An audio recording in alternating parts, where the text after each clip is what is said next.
ಭಾರತದ ಗಣತಂತ್ರದಲ್ಲಿ ರಾಜಪ್ರಭುತ್ವ ಇರಬಾರದು ಅನ್ನೋದು ಅಂದೇ ಪ್ರಧಾನಮಂತ್ರಿಗಳು ಪಾರ್ಲಿಮೆಂಟ್ ತಗೊಂಡ ನಿರ್ಧಾರ ಯೋಹಾನಸ್. ಒಬ್ಬ ಜಿಲ್ಲಾಧಿಕಾರಿಯಾಗಿ ವಿಚಾರವನ್ನು ನಿಮ್ಮ ಗಮನಕ್ಕೆ ತರೋದು ನನ್ನ ಕರ್ತವ್ಯ. ಪಬ್ಲಿಕ್ ಇಂಟ್ರೆಸ್ಟ್ ನಿಂದ ನಮ್ಮ ತಂದೆಯವರು ಅರಮನೆನ ಒಂದು ಟ್ರಸ್ಟ್ ಮಾಡಿದ್ರು. ಸರ್ಕಾರ ಅದಕ್ಕೂ ಅಡ್ಗಾಲ ಹಾಕತ್ತೆ ಅಂದ್ರೆ ಏನ್ ಅರ್ಥ? ಬಟ್ ಯೋಹಾನಸ್, ಅರಮನೆ ಆಸ್ತಿ ನಿರ್ವಹಣೆ ಮಾಡೋದು ಕಷ್ಟ ಅಂತಲೇ ಹಿಂದಿನ ಮಹಾರಾಜರೇ ಸ್ವತ್ತನ್ನ ಸರ್ಕಾರದ ಅಧೀನ ಕೊಟ್ಟಿದ್ರು. ನಮ್ಮ ತಂದೆಯವರು ಅರಮನೆನ ಸರ್ಕಾರಕ್ಕೆ ವಹಿಸ್ಕೊಟ್ಟಿದ್ದು ನಿರ್ವಹಣೆಗೆ ಅಂತ, ಅದರಿಂದ ಲಾಭ ಮಾಡ್ಕೊಳ್ಳಿ ಅಂತಲ್ಲ. ಬಟ್ ಯೋಹಾನಸ್, ಸುಪ್ರೀಂ ಕೋರ್ಟ್ ಸ್ಪಷ್ಟವಾಗಿ ನಮ್ಮ ಪರವಾಗಿ ವರ್ಡಿಕ್ ನೀಡಿದೆ.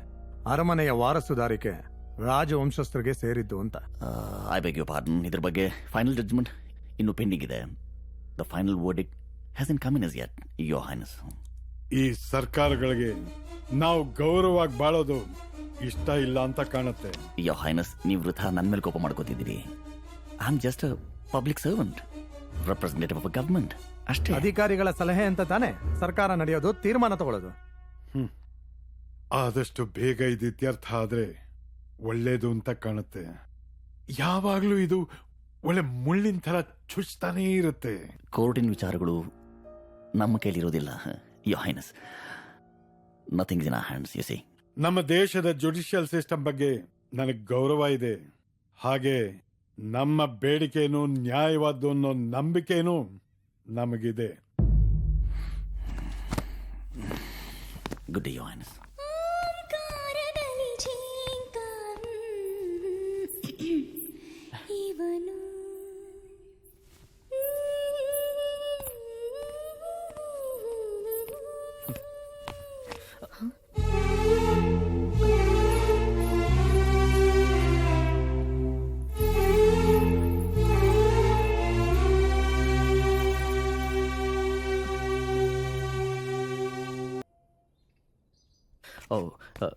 ಸಾರಿ, ನೀವು ರೆಡಿಯಾಗಿ ಬನ್ನಿ, ನಾನು ಹೊರಗಡೆ ಕಾಯ್ತಾ ಇರ್ತೀನಿ. ಪರವಾಗಿಲ್ಲ, ನನ್ನ ರೂಮ್ನಲ್ಲಿ ಕೂತಿರಿ, ನಾನು ಬರ್ತೀನಿ.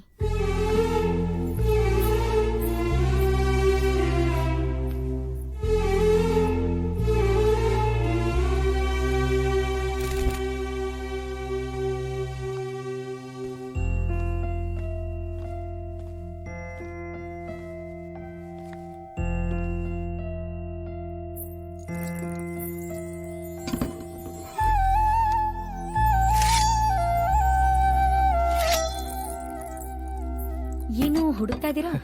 ಹಾ, ನಿಮ್ಮನ್ನೇ ಹುಡುಕ್ತಾ ಇದ್ದೆ. ಹಾ, ನನ್ನ ಹುಡುಕ್ತಾ ಇದ್ರಾ? ಸಿಕ್ಕದ್ನಾ?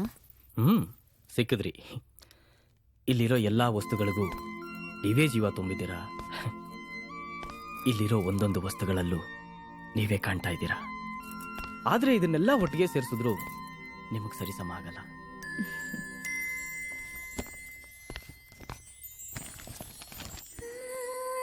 ಪಂಚಭೂತಗಳನ್ನೆಲ್ಲ ಸೇರಿಸಿ ಈ ಹೆಣ್ಣನ್ನ ಸೃಷ್ಟಿ ಮಾಡಿದಾನೇನೋ ಅನ್ಸುತ್ತೆ. 1000 ಸೂರ್ಯರ ತೇಜಸ್ಸನ್ನ ಅವಳ ಕಣ್ಗಳಲ್ಲಿ ತುಂಬಿದಾನೆ. ಆಕಾಶದಷ್ಟೇ ಅಗಲವಾದ ಮನಸ್ಸು, ಭೂಮಿಯಷ್ಟೇ ತೂಕವಾದ ಗಾಂಭೀರ್ಯವನ್ನ ಅವಳಿಗೆ ಉಡುಗೊರೆಯಾಗಿ ಕೊಟ್ಟಿದ್ದಾನೆ. ಪ್ರಪಂಚದಲ್ಲಿರೋ ಎಲ್ಲಾ ಹೂಗಳನ್ನು ತಂದು ಅವಳ ತುಟಿಯಲ್ಲೇ ಸುರಿದಿದ್ದಾನೇನೋ ಅನ್ಸುತ್ತೆ. ಆ ಚಂದ್ರನ್ಗೆ ತಿಂಗಳಿಗೊಂದು ಹುಣ್ಣಿಮೆ, ಆದರೆ ಇವಳು ಪ್ರತಿನಿತ್ಯ ಹುಣ್ಣಿಮೆ. ಪೂರ್ಣ ಚಂದ್ರ. ಚಂದ್ರ ಚಂದ್ರ. ಹೀಗೆಲ್ಲ ಬರ್ದಿದ್ಯಾ ಅದ್ರಲ್ಲಿ? ಯಾವ ಪುಸ್ತಕ ಅದು? ಯಾರು ಬರ್ದಿರೋದು? ಬರ್ದವ್ರು ಯಾರು ಅಂತ ನನಗೂ ಗೊತ್ತಿಲ್ಲ, ಆದ್ರೆ 112ನೇ ಪುಟದಲ್ಲಿದೆ. ಚಂದ್ರ ಚಂದ್ರ. ನನಗೆ ನನ್ನ ಹೆಸರು ಇಷ್ಟು ಚೆನ್ನಾಗಿದೆ ಅಂತ ಇಷ್ಟು ದಿನ ಅನ್ಸೇ ಇರ್ಲಿಲ್ಲ. ನಿಮ್ಮ ಹೆಸರಷ್ಟೇ ಅಲ್ಲ, ನೀವು ತುಂಬಾ ಚೆನ್ನಾಗಿದ್ದೀರಾ. ನಿಮ್ಮ ಮೂಗ್ಬಟ್ಟು ಇನ್ನೂ ಚೆನ್ನಾಗಿದೆ.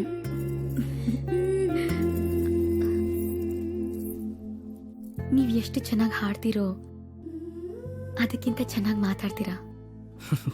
ನೀವು ಅಷ್ಟೇ, ಎಷ್ಟು ಚೆನ್ನಾಗಿ ಹಾಡ್ತೀರೋ ಅಷ್ಟೇ ಚೆನ್ನಾಗಿ ಕಾಡ್ತೀರಾ. ಅಮ್ಮ, ಒಳ್ಳೆ ಮುಹೂರ್ತ ನೋಡಿ ಗುರುಗಳೇ. ಅಮ್ಮ. ಚಂದ್ರ, ಹ? ನಿನಗೆಂಥ ಒಳ್ಳೆ ಸಂಬಂಧ ಹುಡ್ಕೊಂಡ್ ಬಂದಿದ್ದೀನಿ ಗೊತ್ತಾ? ಹೌದು ಚಂದ್ರ, ಈ ಹುಡುಗನಿಗಿಂತ ಒಳ್ಳೆ ಹುಡುಗ ನಿನಗೆ ಸಿಗೋದಕ್ಕೆ ಸಾಧ್ಯನೇ ಇಲ್ಲ. ಅಷ್ಟು ಚೆನ್ನಾಗಿದ್ದಾನೆ ಅಲ್ವಾ ಅದಕ್ಕೆ? ಹೌದು ಇಲ್ಲೋಡು ಇದೇ ಹುಡುಗ ನಿನಗ್ ನೋಡಿರೋದು. ಓ ಚಂದ್ರ, ಸಾರಿ, ನೀವಿಬ್ರು ಸಂಗೀತ ಅಭ್ಯಾಸ ಮಾಡ್ತಿದ್ರೇನೋ? ಹೌದು. ಸರಿ ಸರಿ. ಚಂದ್ರ, ಈ ಹುಡುಗನ ವಿಷಯದಲ್ಲಿ ನೀನ್ ಯಾವ ನೆಪಾನು ಹೇಳ್ಬಾರ್ದು.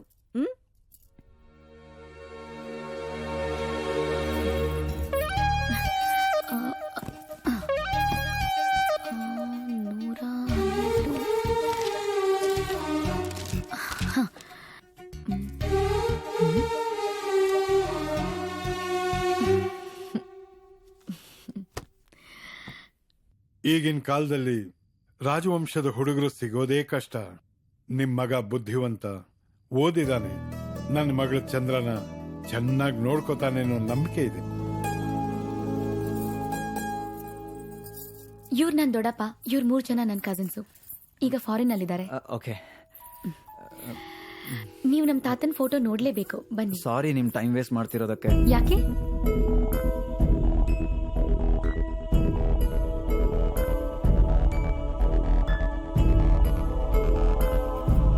ಹಾ, ಖಂಡಿತ, sure. So nice of you. ಇವ್ರು ನಿಮಗ್ ಗೊತ್ತಿರ್ಲೇಬೇಕಲ್ವಾ? Ya I know. ಹೋಗೋಣ. ಓಕೆ. ನಮ್ಮ ಹಿರಿಯರಿಗೆ ಜನರ ಬಗ್ಗೆ ತುಂಬಾ ಕಾಳಜಿ ಇತ್ತು. ಅವ್ರಿಗೋಸ್ಕರ ಈ ಅರಮನೆನೇ ಒಂದು ಟ್ರಸ್ಟ್ ಕೊಡಬೇಕು ಅಂತಿದ್ರು. ನೀನ್ ನಮ್ಗೆಲ್ಲ ತುಂಬಾ ಇಷ್ಟ ಆಗಿದ್ಯಾ ಚಂದ್ರ. ಆದಷ್ಟು ಬೇಗ ನಮ್ಮನೆ ಸೊಸೆಯಾಗಿ ಬಂದ್ಬಿಡು.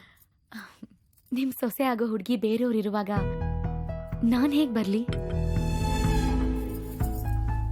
ಏನಮ್ಮ ನಿನ್ನ ಮಾತಿನ ಅರ್ಥ? ನಿಮ್ ಮಗ ಎಲ್ಲ ವಿಷಯನೂ ಹೇಳಿದ್ದಾರೆ. ದಯವಿಟ್ಟು ನಿಮ್ ಮಗನ ಪ್ರೀತಿನ ಗೌರವಿಸಿ ಅಂತ ಕೇಳ್ಕೊತಾ ಇದ್ದೀನಿ. ಕ್ಷಮಿಸಿ, ಅವನೊಪ್ಪಿಗೆ ಇಲ್ದೆ ನಾವಿಷ್ಟೊಂದು ಮುಂದುವರಿತಿದ್ವಾ? ನೀವ್ ಏನೇ ಹೇಳಿ, ಪ್ರೀತಿಸಿದವ್ರನ್ನೇ ಮದ್ವೆ ಆಗೋದು ನ್ಯಾಯ. Thank you very much. ನೀವಾದ್ರೂ ನನ್ನ ಪ್ರೀತಿನ ಅರ್ಥ ಮಾಡ್ಕೊಂಡ್ರಲ್ಲ. Wish you good luck. Thanks.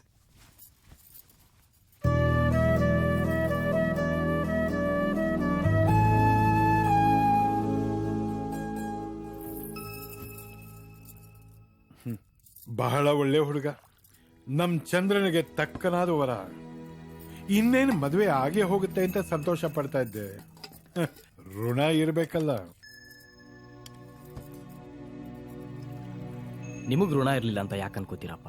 ನಿಮ್ ಮಗಳ ಕೈ ಹಿಡಿಯೋ ಋಣ ಅವ್ರಿಗಿರ್ಲಿಲ್ಲ ಅನ್ಸುತ್ತೆ. ಸದ್ಯ ಇವನಾದ್ರೂ ಮದ್ವೆಗೆ ಮುಂಚೆನೆ ಬಾಯ್ಬಿಟ್ಟ. ಬೇರೆಯವ್ರ ವಿಷಯ ಹಾಗಿರ್ಲಿ, ಇದು ನಮ್ ಬಂಗಾರ. ಯಾವತ್ತೂ ನಮಗ ಅವಮಾನ ಆಗೋಂತ ಕೆಲಸ ಅವಳು ಮಾಡೋದೇ ಇಲ್ಲ. ಏನಂತ್ಯ ಮಗಳೇ? ಹೌದೌದು, ನಿಮ್ ಮಗಳು ನಿಮಗೆ ಅವಮಾನ ಮಾಡೋ ಅಂತ ಕೆಲಸ ಯಾವತ್ತೂ ಮಾಡಿಲ್ಲ. ಆದ್ರೆ ನಿಮ್ ನಿರ್ಧಾರಗಳಿಗೆ ಬೆಲೆ ಕೊಡದೆ ನಿಮ್ಮನ್ನ ಅವಮಾನ ಮಾಡ್ತಿದ್ದಾಳೆ ಅನ್ನೋ ವಿಷಯನ ಮರಿಬೇಡಿ. ಯಾಕಮ್ಮ ಯಾವಾಗ್ಲೂ ನಂದೇ ತಪ್ಪು ಅನ್ನೋ ಹಾಗೆ ಬೈತಾ ಇರ್ತೀಯ?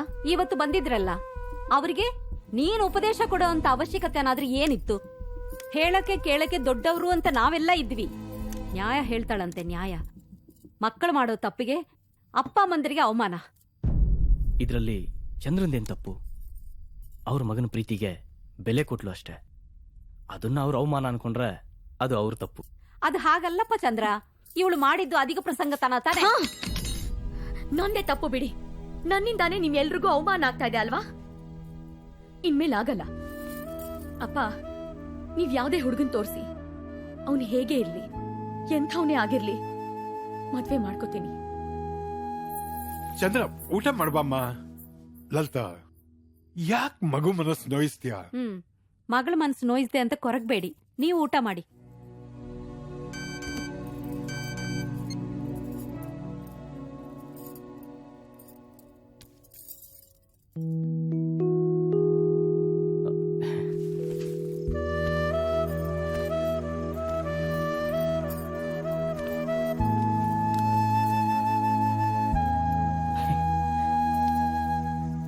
ಯಾಕೆ ಬೇಜಾರು ಮಾಡ್ಕೋತೀರಾ? ಅಪ್ಪ ಅಮ್ಮ ಅವ್ರವ್ರ ಮಕ್ಕಳನ್ನ ಬೈದೆ ಇನ್ಯಾರನ್ನ ಬೈತಾರೆ? ಆದ್ರೆ ನಾನೇನ್ ತಪ್ಪು ಮಾಡ್ದೆ ಹೇಳಿ? ನೀವು ತುಂಬಾ ಚೆನ್ನಾಗಿ ಕಾಣಿಸ್ತಾ ಇದ್ದೀರಾ. Thank you.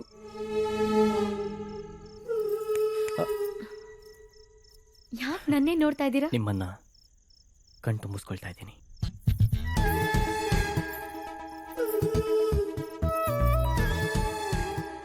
ಕಣ್ ತುಂಬಿಸ್ಕೊಂಡ್ರೆ ಸಾಕಾ? ಸಾಲಲ್ಲ. ಆದ್ರೇನ್ ಮಾಡೋದು, ಸದ್ಯಕ್ಕೀಗಿರೋದು ಅದೊಂದೇ ಆಪ್ಷನ್. ಏ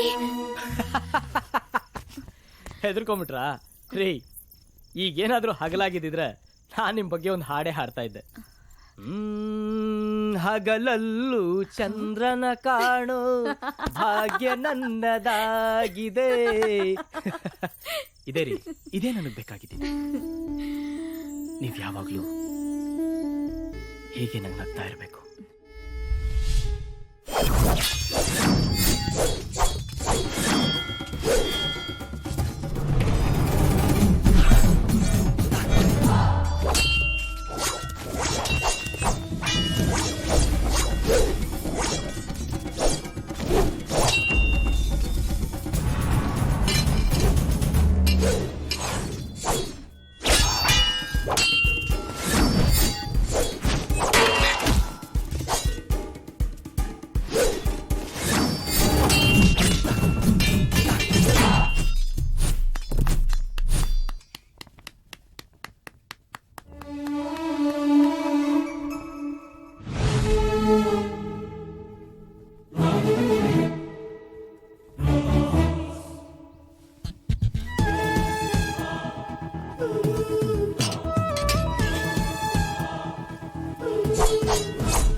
ಚಂದ್ರ,